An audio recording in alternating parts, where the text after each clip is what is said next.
3వ కీర్తన మొదటి వచనం, మొదటి 2 వచనాలు. నా ప్రాణమ యెహోవాను సన్నతించుము, నా అంతరంగమునున్న సమస్తమా ఆయన పరిశుద్ధ నామమును సన్నతించుము.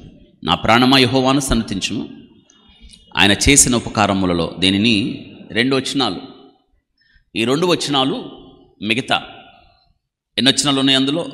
22 వచనాలకు పై 2 వచనాలు తీస్తే మిగిలేది 20 వచనాలకు ఇది ఉపోద్ఘాతం. అంటే ప్రతి వచనానికి మళ్ళీ మళ్ళీ పాడాలి. ఇది మనం ఒక వచనం దాటిన తర్వాత పల్లవిని మళ్ళీ పాడతామే, మళ్ళీ పల్లవి పాడి మళ్ళీ వచనానికి వెళ్తాం కదా. ఇది ప్రతినిత్యం ప్రతి విశ్వాసి గుండెల్లో ఎప్పుడు పాడుతూ ఉండాలి. ఇది ఎందుకంటే దేవుడు చేసిన మేలులు మీరు మర్చిపోవద్దు అని చెప్తున్నాడు. మన నైజం ఏంటంటే మర్చిపోతాం. మర్చిపోవడం తప్పు కాదు, కానీ జ్ఞాపకం చేసుకోపోవడం తప్పు. ఎందుకు మర్చిపోతాము అంటే చూడండి, పదే పదే గుర్తు చేసుకోపోవడం మనకి మతిమరుపు తీసుకొస్తుంది. ఈరోజు చాలామంది వింటున్నారా, ఎప్పుడైతే ఫోన్లు వచ్చాయో మనుషులు లెక్కలు చేయడం మానేశారు. ఇదివరకు 16 ఆరులు ఎంత అంటే తక్కువని చెప్పేవాళ్ళు 96 అని. ఇప్పుడు 16 ఆరులు ఎంత అనగానే ఫోన్ తీసుకొని 16 × 6 వేసి లెక్కెచ్చి చెప్తావు. బుర్రకు పని లేదు, మెదడుకు పని చెప్పడం మానేసావు.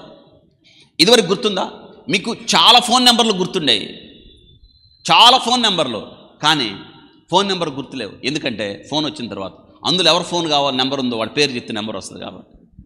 ఇదివరకు చాలా కోడ్ గుర్తుండేది. ఇప్పుడు మీలో చాలామందికి ఒక ప్రశ్న అడుగుతాను, మన చీరాల కోడ్ ఎంత? ఎస్టీడీ కోడ్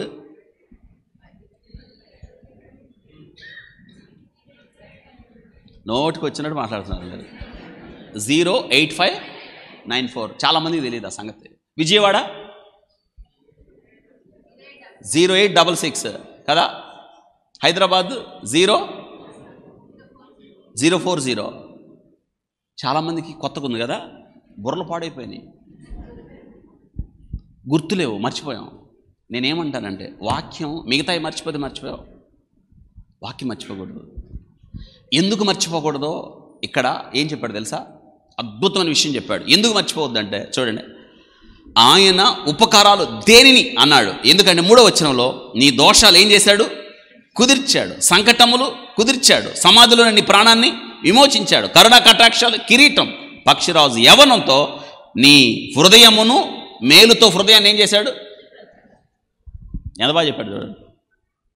నీ దోషమును క్షమించెను, అంతే. నీ పాపాలు క్షమించబడ్డాయి. ఎట్లాగా అంటే నువ్వేం చేయకుండానే మన దోషారోపణ చేస్తుండగా నా పాపము పోవడానికి నువ్వేం చేస్తావంటే ఏం చేయలా. ఏం చేసావు? అయ్యా నీ కుష్ఠరోగం పోవటానికి ఆ ప్రవక్త ఏదన్నా ఒక గొప్ప పని చేయమంటే చేస్తావు కదా. చిన్న పనేగా. ఏంటి ఆ చిన్న పని? యోర్దాన్లోకి వెళ్ళి, అంటే అక్కడ విధేయతను అడుగుతున్నాడు అన్నమాట. ముందు యోర్దాను పద, దాన్ని చూడు, మునుగు. ఏదైనా గొప్ప పని చెప్తే చేయవా? దేవుడు ఆ పని ఏం చెప్పలేదు మనకి. తన మీద వేసుకొని, నీ దోష శిక్ష తన మీద వేసుకొని పాప పరిహారార్థమై విమోచన క్రయధనముగా తనను తాను అప్పగించుకొని ఏం చేయలేమన్న ఆయన నిన్ను క్షమించాడు. నువ్వు అది చేస్తే నీ పాపాలు పోతాయి అని చెప్పలా. నువ్వు అంత గొప్ప పని చేస్తే నీ పాపాలు పోతాయి అని చెప్పలా. లేదా నువ్వు యెరూషలేముకి వెళ్ళి నేను ఎక్కడైతే బాప్తిసం తీసుకున్నానో అక్కడే నువ్వు బాప్తిసం తీసుకుంటే నీ పాపాలు పోతాయి అని చెప్పాడా? చెప్పలేదు. ఒకవేళ అలా చెప్పుంటే ఎంతమంది వెళ్ళేవాళ్ళం మనం చెప్పండి? పలానా దగ్గరికి వెళ్తేనే దేవుడు ఉన్నాడు అంటే ఎంతమంది వెళ్ళేవాళ్ళం మనం?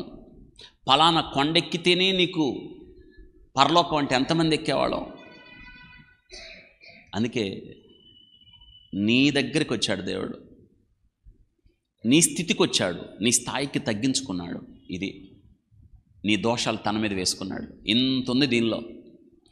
క్షమాపణ పొందడానికి అర్హత ఏది మన దగ్గర లేదు. ఆయన ఏం చెప్పాడంటే చేస్తే కాదు, నేను చేశా, నువ్వు ఇక నుంచి చూడు. ఏంటి? చేస్తే కాదు, మిగతా అంతా చెయ్యి చెయ్యి చెయ్యి. ఏం చేయాలి? నువ్వు అది చేస్తే రక్షణ, ఇది చేస్తే రక్షణ.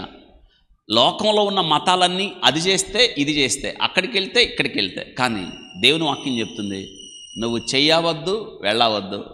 బూదిగంత నివాసులారా నా వైపు చూసి చూడాల్సింది ఎవరిని? అది ఆయన చూడాలి. ఇది వాక్యం చెప్తుంది. నీ దోషాలు క్షమించాడు, నీ సంకటములు. అవును, కొంచెం కూడా స్వస్థత లేదు. అరికాల నుంచి నడినెత్తి దాకా ఎక్కడ చూసినా పచ్చిపుండ్లు. ఈ రోగములకు కుదరని రోగం, మరణ పడక మీద ఉన్న నిన్ను నన్ను దర్శించాడు ఆయన. రోగశయ్య మీద ఉన్న మనలను ఆయన, అదే సంకటములంటే రోగాలు. మూడోది, సమాధిలో నుండి పాపముల అపరాధముల చేత ఏమయ్యాం? చచ్చాం. అయితే బ్రతికిచ్చాడు. కరుణా కటాక్షములోనికి కిరీటం. ఏమండి వింటున్నారా? ఒక పాపికి, ఒక రోగగ్రస్తుడికి సమాధిలోకి వెళ్ళిపోయినోడి కంట బయటికి పిలిచి నేను రాజుగా చేస్తానంటే ఎట్టుంటుంది? వింటున్నారా? నేను రాజుగా చేస్తా అంటే దేవుడు చేసింది అదే మనల్ని. ఇప్పుడు మనం ఎవరిమి? పెద్ద చెప్పండి, ఎవరిమి? రాజులు.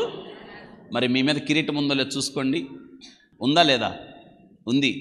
బయటికి కనిపించదు, మన మీద పెట్టాడు ఆయన. ఆ కిరీటం పేరు కరుణ. అందుకే బ్రతికున్నాం. అంటే ఎప్పుడు పెడతాడు కరుణా కటాక్షం? మనల్ని రాజులైన యాజక సమూహంలో. ఆ కిందికి మాట ఉంది, అంత మాత్రమే కాదు, పక్షిరాజు యవ్వనం వలె నీ యవ్వనము చూడు, మేలుతో నీ హృదయమును తృప్తి.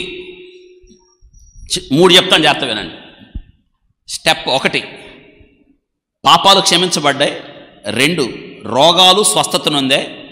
3, సమాధిలో నుంచి బయటకు వచ్చాం. 4, చెప్పండి, పట్టాభిషేకం జరిగి మన మీద ఏం పెట్టాడు? కిరీటం పెట్టి సింహాసనం ఎక్కించాడు.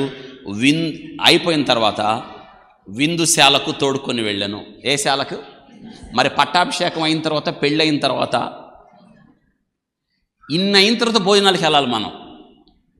ఇన్ని అయిన తర్వాత పాపాలు క్షమించబడి, రోగాలు కుదర్చబడి, సమాధిలో నుండి బయటకు వచ్చి, పట్టాభిషేకం అయిన తర్వాత ఎక్కడికి వెళ్ళాలి? అది మేలుతో నా హృదయమును తృప్తిపరచను. చెప్పండి, ఏ పరచను? అందుకే మనం ఇక్కడ ఉన్నాం. మనం హాలీవుడ్ నట్లు కాదు, బాలీవుడ్ నట్లు కాదు, మనం రియాలిటీ జీవిస్తున్నాం. ఎట్లా? క్రీస్తును పోలి సత్యముగా నడుస్తున్నాం, సత్యముగా జీవిస్తున్నాం. ఇదే కదా ప్రభు చెప్పాడు.